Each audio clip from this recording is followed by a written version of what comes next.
नमस्कार दोस्तों, test revision में आप सभी का स्वागत है। और आज की क्लास में हम महमूद गजनवी को पढ़ने वाले हैं। अगर आपने इसका पार्ट फर्स्ट नहीं देखा है तो जरूर देख लें, क्योंकि फर्स्ट पार्ट में हमने पूरे टॉपिक को स्टोरी की तरह समझा है। पूरा मैंने मूवी की तरह उसको समझाने का प्रयास किया है, जहाँ से आपका इंटरेस्ट बढ़ जाएगा टॉपिक के प्रति और बहुत सी चीज़ें आपको याद हो जाएंगी। तो चलिए हम स्टार्ट करते हैं अपने टॉपिक को। बेसिकली महमूद गजनवी का जो टाइम पीरियड रहा वो 1000 ईस्वी से लेकर 1030 ईस्वी तक रहा। तो चलिए, अगर हम गजनी साम्राज्य की बात करें तो 962 ईस्वी में अल्पतगिन नाम के एक व्यक्ति ने गजनी साम्राज्य की नींव रखी। और इस वंश को गजनी वंश और यामनी वंश के नाम से भी जानते हैं। अल्पतगिन ने अपनी राजधानी अफगानिस्तान के गजनी में बनाई। और मैंने बताया था कि जो यह अल्पतगिन है, यह अब्दुल मलिक का क्या था? अब्दुल मलिक का सेनापति था, दास था।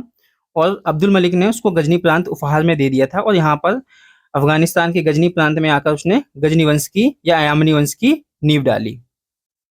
अल्पतगिन का एक दास होता है जिसका नाम होता है सफुद्दीन।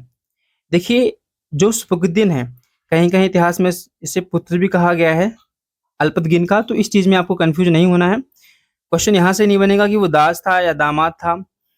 आपको इतना समझना है कि अल्पतगिन के बाद जो अगला शासक बना ना गजनी प्रांत का, तो वो था सफुद्दीन। और यह 977 ईस्वी में शासक बना।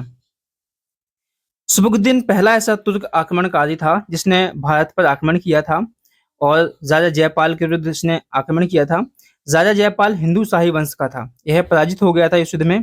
क्योंकि आप लोगों को पता है, कहानी में मैंने बताया था कि जयपाल ने कर देने से मना कर दिया था, जिसलिए सफुद्दीन क्या हुआ भैया, पेशावर गया और वहां पर जयपाल को हरा के आया। सफुद्दीन के बाद अगला शासक महमूद गजनवी बनता है। और इसका जन्म 971 ईस्वी में हुआ था, और इसने 998 ईस्वी में गद्दी ग्रहण की। बेसिकली अपने बड़े भाई इस्माइल को हराकर यह गद्दी इसने हथियाई थी। इसके जो पिताजी हैं सफुद्दीन, वो इस्माइल को गद्दी पर बिठाना चाहते थे, लेकिन महमूद गजनवी ने चालाकी से अपने भाई इस्माइल की हत्या कर दी और स्वयं गद्दी पर बैठ गया। 998 ईस्वी में इसका राज्याभिषेक हुआ। उस समय 27 वर्ष का था। महमूद गजनवी जब शासक बना तो कुछ उपाधियां प्रदान की जाती हैं। देखो, जब भी कोई शासक बनता था तो उसे खलीफा के द्वारा, खलीफा क्या है कि मुसलमानों में खलीफा एक उच्च पद माना जाता था, और इसे कहते थे ईश्वर का प्रतिनिधि, अल्लाह का प्रतिनिधि, जो कि अल्लाह की बातों को जनता के सामने लाता था। तो जब भी कोई व्यक्ति किसी क्षेत्र का शासक बनता था तो उसे खलीफा के द्वारा वैधानिक उपाधि प्रदान करनी पड़ती थी, तभी वो एक वैधानिक रूप से शासक माना जाता था। तो महमूद गजनवी ने कुछ उपाधियां ग्रहण की, जिसमें यामीन उद्दौला और अमीन उल मिल्ला, ये दो प्रकार की उपाधियां दी। किस खलीफा ने है? उसका नाम है अल कादिर बिल्ला। अल कादिर बिल्ला नामक खलीफा ने महमूद गजनवी को कुछ उपाधि प्रदान की, यामीन उद्दौला और यामीन उल मिल्ला। ठीक है। और ये इतिहास का पहला सुल्तान है, यानी इसने अपने आप को सुल्तान कहा। महमूद गजनवी ऐसा व्यक्ति है जिसने अपने आप को सुल्तान कहा। दिल्ली सल्तनत में जितने भी शासक होते हैं वो लगभग अपने आप को सुल्तान ही कहते हैं, लेकिन जब मुगल काल का समय आता है तो फिर वो सुल्तान ना बोलकर अपने आप को बादशाह कहते हैं। ठीक है, तो ये चीजें हम बाद में पढ़ेंगे। तो सुल्तान की उपाधि स्टार्ट किसने की? तो वो व्यक्ति था महमूद गजनवी। इतिहास में जिक्र मिलता है कि महमूद गजनवी ने भारत पर 17 बार आक्रमण किया, और जो इस बात को कहते हैं उनका नाम है हेनरी इलियट। इसका जो मुख्य उद्देश्य था वो अतः धन लूटना था। और यह धन किस लिए लूटना चाहता था? ताकि यह मध्य एशिया में साम्राज्य का विस्तार कर सके और इस्लाम का प्रचार कर सके। अगर हम महमूद गजनवी के प्रारंभिक आक्रमणों की बात करें, जब महमूद गजनवी ने डबल टैक्स कर दिया कि भैया आप सभी लोग डबल टैक्स देंगे, तो इससे जयपाल क्या हुआ, जयपाल नाखुश हो गया। उसने कहा भैया हम नहीं देंगे। जिस वजह से क्या होता है, 1001 ईस्वी में पेशावर का युद्ध होता है, और इस युद्ध में महमूद और राजा जयपाल के बीच में युद्ध होता है। और आप जानते हैं कि राजा जयपाल की हार होती है, जो कि हिंदू शाही वंश के थे। यहाँ से भी क्वेश्चन बनता है कि जयपाल किस वंश का था? तो हिंदू शाही वंश का था। उसकी पराजय हो जाती है और वो क्या कर लेता है, सिंधु नदी में कूदकर आत्महत्या कर लेता है। या कहीं कहीं यह भी उल्लेख मिलता है कि वो आग जला लेता है, अपने आप को ओवरऑल इस सुसाइड कर लेता है। राजा जयपाल क्या करता है, बार बार हार गया था। देखो, वो सबसे पहले वो सफुद्दीन से हारा, सफुद्दीन से वो 2 बार हारा, आपने अगर वो वीडियो देखी हो पहली वाली। फिर वो महमूद गजनवी से हारा। जब वो बार बार हार गया तो फिर उसे कहीं ना कहीं गिल्टी सा फील हुआ कि भैया मैं बार बार हार रहा हूँ, परिणाम स्वरूप उसने क्या कर लिया, सुसाइड कर लिया। उसकी सुसाइड के बाद उसका पुत्र आनंदपाल अगला शासक बना। कहीं कहीं इसका भाई के नाम से भी उल्लेख मिलता है कि आनंदपाल इसका भाई था, और यह भी अपने भाई या पिता का बदला लेना चाहता था। 1008 ईस्वी में बेहिंद का युद्ध हुआ और इस युद्ध में आनंदपाल की पराजय हो गई। ठीक है, आनंदपाल, यह भी इस चीज में कंफ्यूज मत होना कि यह जयपाल का भाई था, पुत्र था। देखो, दोनों प्रकार के उल्लेख मिलते हैं इतिहास में, इसलिए कंफ्यूज मत होना। आनंदपाल ने कई राजाओं का सहयोग लिया और उसने एक गुट भी बनाया, लेकिन क्या है, मैंने बताया था कि आनंदपाल का जो हाथी था वो पागल हो गया। परिणाम स्वरूप सेना में भगदड़ मच गई और आनंदपाल के हाथी ने खुद की सेना को कुचल डाला और परिणाम स्वरूप महमूद गजनवी की जीत हो गई। देखो, 17 आक्रमण नहीं पढ़ेंगे हम, लेकिन जो महत्वपूर्ण आक्रमण है उसको पढ़ेंगे। अगला जो अभियान होता है 1009 ईस्वी में होता है नगरकोट का अभियान। जो नगरकोट, जिसे हम कांगड़ा भी कहते हैं, हिमाचल प्रदेश में है, और यहाँ पर महमूद गजनवी ने नारायणपुर मंदिर पर हमला किया था। अगला अभियान था वो था थानेश्वर का अभियान। इसने हरियाणा में स्थित एक मंदिर है चक्र स्वामिनी मंदिर, यह विष्णु मंदिर है। इसने यहाँ पर भारी मात्रा में मूर्तियों को तोड़ा और इसी वजह से इसको एक उपाधि मिली है बुद्ध किसिन या मूर्ति भंजक। बुद्ध किसिन या मूर्ति भंजक का मतलब होता है मूर्तियों को तोड़ने वाला। तो क्वेश्चन यहाँ से ये बन सकता है कि बताइए, महमूद गजनवी को किस अभियान में बुद्ध किसिन या मूर्ति भंजक कहा गया? तो आपका आंसर आ जाएगा थानेश्वर अभियान में, जो कि हरियाणा में पड़ता है। 1014 ईस्वी में कौन सा मंदिर तोड़ा था? चक्र स्वामिनी मंदिर। यहाँ पर उसने सबसे ज्यादा मूर्तियां तोड़ी, इस वजह से महमूद गजनवी को बुद्ध किसिन या मूर्ति भंजक की संज्ञा दी गई, यानी उसे एक उपाधि और मिल गई। आमीन उल मिल्लाह के बाद सुल्तान के बाद बुद्ध किसिन को अपन मूर्ति भंजक भी बोलते हैं। फिर उसका 1018 ईस्वी में मथुरा का अभियान था और इसने यहाँ पर कला नगरी मथुरा को बेरहमी से लूटा। एक इतिहासकार हैं उत्बी, उनके अनुसार कथन था कि ऐसा भव्य शहर दुनिया में दूसरा नहीं। उनके साथ कई इतिहासकार भी चलते थे ईस्वी में, और यहाँ का जो राजा था वो बिना लड़े डरकर भाग गया।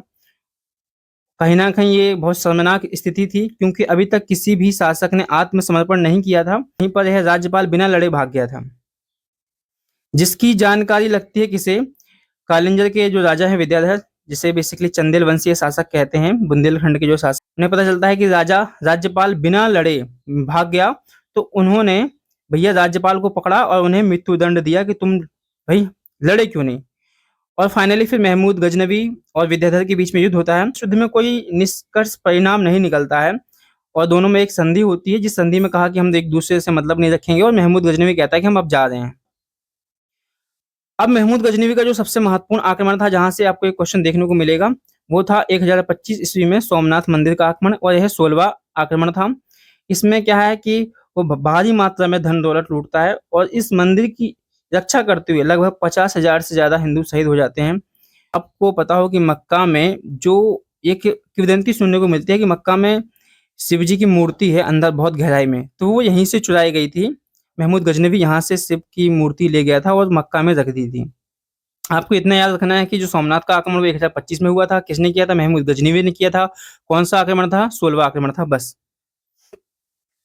सोमनाथ की जो लूट थी, और सोमनाथ की लूट के समय जो वहां के शासक थे भीम प्रथम, चालुक्य वंशीय शासक भीम प्रथम, उन्होंने युद्ध नहीं लड़ा, वो बिना युद्ध किए वो भाग गए थे। यानी देखो, राज्यपाल की भांति भीम प्रथम ने भी युद्ध नहीं लड़ा और वापस चले गए थे। महमूद ने यहाँ पर शिवलिंग को खंडित किया था और अपने साथ ले गए थे। लगभग यहाँ पर 20 लाख दिनार की लूट थी। दिनार मतलब सोने की मुद्राओं की लूट थी। अंतिम आक्रमण जाटों के विरुद्ध 1027 ईस्वी में महमूद गजनवी ने अपना अंतिम अभियान किया, और जाते जाते जब वो लौट रहे थे भैया सोमनाथ मंदिर को लौटते हुए, तो जाटों ने सोचा कि चलो इनसे एक बार हाथ लड़ते हैं, अंतिम प्रयास करते हैं। लेकिन महमूद गजनवी ने उनको भी पराजित किया और महमूद गजनवी सिंध की ओर लौटा और उधर जाके जाटों को बुरी तरीके से पराजित किया। अब हम अंतिम पड़ाव पे आते हैं। 1030 ईस्वी में महमूद गजनवी की मृत्यु हो जाती है। उसे एक बीमारी हो जाती है, मलेरिया और टीबी। उस समय इनका इलाज नहीं था और उसको गजनी नामक स्थान पर, है ना, उसका मकबरा है। गजनी बेसिकली उसकी राजधानी है अफगानिस्तान में। तो महमूद गजनवी को गजनी प्रांत में दफना दिया जाता है, वहीं महमूद गजनवी का मकबरा है। अब महमूद गजनवी के दरबार में कुछ नवरत्न रहते थे, जैसे फिरदौसी, फारूकी, उतबी, अलबरूनी। तो इनको याद रखना, यहाँ से हर बार सवाल बनता है। यहाँ आप एक ट्रिक याद कर सकते हैं, फूफा। एफ से फिरदौसी, ऊ से उतबी, एफ से फारूकी, ए से अलबरूनी। इनकी पुस्तकें याद करनी है। जैसे फिरदौसी की पुस्तक का नाम शाहनामा है और उतबी की पुस्तक का नाम किताब उल यामनी है। फारूकी की पुस्तक ये दाजबाजी कवि था। अलबरूनी की पुस्तक है किताब उल हिंद। इनकी पुस्तकें इंपॉर्टेंट हैं। फिरदौसी, शाहनामा। शाहनामा को अफगानिस्तान की महाभारत भी कहा जाता है। क्वेश्चन बन सकता है कि बताइए अफगानिस्तान की महाभारत किसे कहा जाता है, तो वो शाहनामा है। उद्वी की पुस्तक का नाम है किताब उल यामनी। अलबरूनी की पुस्तक का नाम है किताब उल हिंद। ठीक है, और यह पुराणों का अध्ययन करने वाला पहला मुसलमान था। क्वेश्चन बनेगा कि पुराणों का अध्ययन करने वाला पहला मुस्लिम कौन था, तो वो था अलबरूनी। ध्यान करना। कुछ और इंपॉर्टेंट फैक्ट देख लेते हैं। तो देखो, आ, महमूद गजनवी ने चांदी के सिक्के चलाए थे और इसमें एक साइड इसने संस्कृत भाषा में लिखवाया था, वहीं उसकी दूसरी साइड अरबी भाषा में लिखवाया था। महमूद गजनवी के दरबार में कुछ उच्च पदों पर हिंदू भी रहते थे, जैसे सेवन राय और तिलक। भारत में महमूद गजनवी के आक्रमण के बाद भारत में राजनीतिक स्थिति काफी कमजोर हो गई और भी लोगों को पता चल गया कि भारत वास्तव में इतना ताकतवर नहीं है जितनी कि इसकी हवा चलती है। तो और लोगों को भारत में आने का मौका मिला, उनके अंदर मोटिवेशन आया। अब अगर ये पीडीएफ आप अगर प्राप्त करना चाहते हैं तो आपको प्ले स्टोर पर जाके एक एप्लीकेशन सर्च करना है, टेस्ट बुक रिवीजन। ठीक है, इतना सर्च करेंगे आपको ऐप मिलेगा। उसमें श्री महादेव लैब्स के नाम से इसका पब्लिशर है। वहाँ पर आपको लगभग 3000 टेस्ट मिल जाएंगे और आपको लगभग 1000 पीडीएफ मिल जाएंगी, जिनको आप देख सकते हैं। बहुत शानदार पीडीएफ है, तो आप जाके उसका आनंद ले सकते हैं। चलिए हम कुछ क्वेश्चन देख लेते हैं। जैसे 19 क्वेश्चन देख लेते हैं। जैसे 962 ईस्वी में यामनी या गजनी वंश की स्थापना किसने की थी, तो वो व्यक्ति था अल्पतगीन। हम जल्दी जल्दी आगे बढ़ेंगे। भारत में पहला तुर्क आक्रमण करने वाला शासक कौन था जिसने भारत पर पहली बार आक्रमण किया था, तो वो था सुबुकुद्दीन। ठीक है, वहीं इतिहास का पहला शासक कौन था जिसने बगदाद के खलीफा अल कादिर बिल्ला द्वारा यामीन उद मिल्ला और यामीन अल मिल्ला की उपाधियां प्रदान की थी, तो भैया महमूद गजनवी थे। उन्होंने कुछ उपाधियां प्रदान की, जैसे कि यामीन उद मिल्ला, फिर बुत किसीन या मूर्ति भंजक। साथ ही साथ इन्होंने एक सुल्तान की उपाधि प्रदान की और सुल्तान की उपाधि शुरू करने वाला यह पहला शासक था। एक उपाधि और प्रदान की इसने, गाजी। महमूद गजनवी को गाजी उपाधि प्रदान की। गाजी का मतलब होता है अधर्मियों का अंत करने वाला। अधर्मी, अधर्मी कौन है, जो हिंदू हैं। देखो, मुसलमान धर्म में एक इस तरीके का कुछ वाक्य सुनने को मिलता है कि जो मुस्लिम नहीं है, वो एक्चुअली में पाप कर रहे हैं, वो अधर्मी हैं।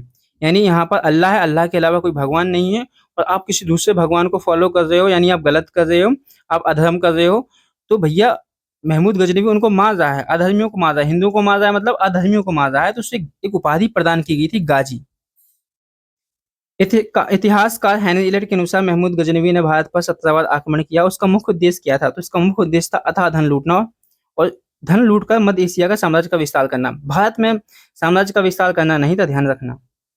1001 ईस्वी में पेशावर के युद्ध में महमूद गजनवी से बार बार पराजित होने के बाद और अपमान और ग्लानि के कारण किस शासक ने भैया हत्या कर ली थी, सुसाइड कर लिया था, तो वो था जयपाल। जयपाल ने सुसाइड कर लिया था।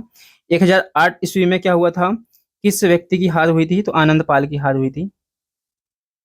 1009 ईस्वी में महमूद गजनवी की मूर्तियों के विरुद्ध पहली बड़ी जीत किस स्थान पे हुई थी, तो आपको ध्यान है कांगड़ा नारायणपुर मंदिर में।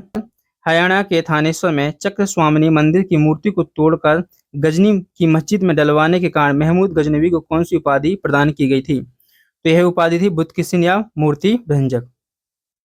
अगला सवाल, 1018 ईस्वी में महमूद गजनवी के किस शहर पर आक्रमण के दौरान इतिहासकार उतबी ने लिखा कि ऐसा भव्य शहर कभी नहीं देखा गया, तो वो था मथुरा। इसमें कन्नौज पर महमूद के आक्रमण के समय कौन सा प्रतिहार शासक बिना लड़े डर के भाग गया था, तो वह था राज्यपाल। कलिंग के उस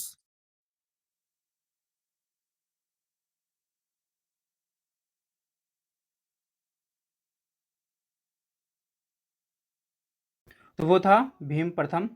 1025 में सोमनाथ मंदिर के आक्रमण के समय वहां का शासक कौन था, तो वो था भीमराव प्रथम। महमूद गजनवी का 17वां और अंतिम आक्रमण किसके विरुद्ध था, तो वो था सिंध और मुल्तान के जाटों के विरुद्ध। अप्रैल 1030 में मलेरिया के कारण किसकी मृत्यु हो गई थी भैया, और कहाँ पर हो गई थी, तो गजनी में मृत्यु हो गई थी महमूद गजनवी की।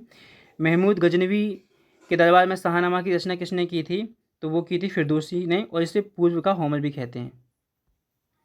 महमूद गजनवी के साथ भारत आने वाले विद्वान किताब उल हिंदी है ना, और जिसने पुराणों की अध्ययन भी किया था, तो वो कौन था? अल-बरूनी था। फूफा के नाम से याद कर सकते हैं आप, फूफा। निम्नलिखित में किसने किताब उल यामनी नामक ग्रंथ की रचना की थी? तो वो था उतबी, जिसने किताब उल यामनी की रचना की थी।